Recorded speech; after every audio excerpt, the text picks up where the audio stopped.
guys, it's Rebecca Oberstadt and welcome to my channel. It is August 20th and I just today got my Birchbox. Now, I got my Ipsy bag on the 12th, if that tells you anything about how delayed the shipments actually really are from one to the other.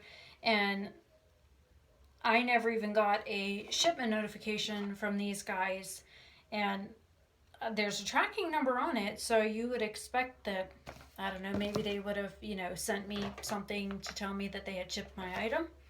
Okay, so since I'm in the bathroom and I only have my hair cutting shears, I'm just going to use the tip of these to slice into the box.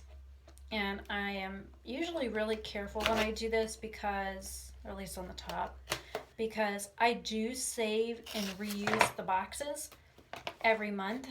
And how many other people do that?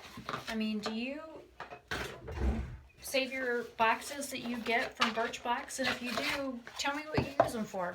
I use them for business stuff. I've got one that is slap full of nothing but dangle belly rings. I've got earrings in another one. I've got extra necklaces in one.